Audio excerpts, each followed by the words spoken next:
বাংলাদেশের গণতন্ত্রকে নস্যাৎ করে এবং একটা অন্যরকম সরকার প্রতিষ্ঠা করার যে অভিপ্রায় তখন জেনারেল মঈনুদ্দিন ফখরুদ্দিনের ছিল, সেই সময়ে ব্যারিস্টার জমিরুদ্দিন সিরকার স্যার অন্যতম একজন বাধার ব্যক্তিত্ব ছিলেন। একজন ব্যক্তিত্বের, একজন মানুষের কর্মময় জীবন এত শিক্ষণীয়, লোভনীয় এবং অনুসরণীয় ও অনুকরণীয় হতে পারেন, বাংলাদেশের প্রেক্ষাপটে এমন মানুষের সংখ্যা খুব বেশি নেই। সেই বেশি নেই মানুষের মধ্যে আমাদের ব্যারিস্টার জমিরুদ্দিন সিরকার স্যার অন্যতম। আমি যখন ঢাকা বিশ্ববিদ্যালয়ে পড়ি, তখন স্যারের সাথে সর্বপ্রথম পরিচয় হয়। আমি তখন একটা হলের দায়িত্বে ছিলাম, একটা রাজনৈতিক সংগঠনের।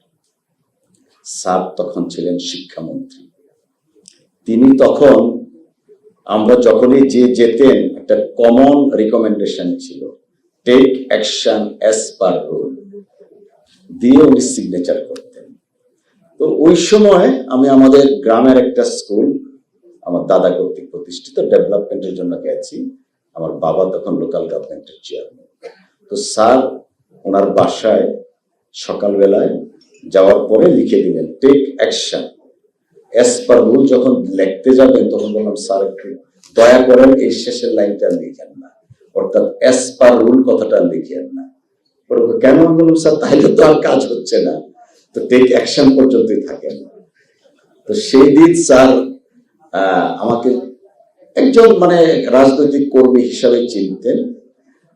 সেই দিন স্যার আমাকে দোয়া দিয়েছিলেন যে তোমার মাথার মধ্যে এটা কিভাবে আসলো, অন্য সবাই তো আর এই জিনিসটা বলে না যে স্যার অ্যাজ পার রুলটা লিখে দেয়, টেক অ্যাকশন পর্যন্ত লিখে। যাই হোক, তারপরে অনেক বিষয়। তো আমাদের জমিরুদ্দিন সিরকার স্যার বাংলাদেশের রাজনৈতিক অঙ্গনে এবং সুপ্রিম কোর্ট তথা আইনজীবী অঙ্গনে অত্যন্ত প্রথিতযশা একজন ব্যক্তিত্ব ছিলেন। আমরা অনেকেই হয়তো মনে আছে, অনেকেই মনে নাই, অনেকেই জানি, অনেকেই জানি না। 1/11 প্রেক্ষাপটের সময় তিনি জাতীয় সংসদের স্পিকার ছিলেন। আমি তখন এর কিছুদিন আগেই বাংলাদেশে আসি, পড়াশোনা শেষ করি। বাংলাদেশের গণতন্ত্রকে নস্যাৎ করে এবং একটা অন্যরকম সরকার প্রতিষ্ঠা করার যে অভিপ্রায় তখন জেনারেল মঈনুদ্দিন ফখরুদ্দিনের ছিল, সেই সময়ে ব্যারিস্টার জমিরুদ্দিন সিরকার স্যার অন্যতম একজন বাধার ব্যক্তিত্ব ছিলেন। আমি নিজে পার্সোনাল এক্সপিরিয়েন্স কিছুটা হয়েছে।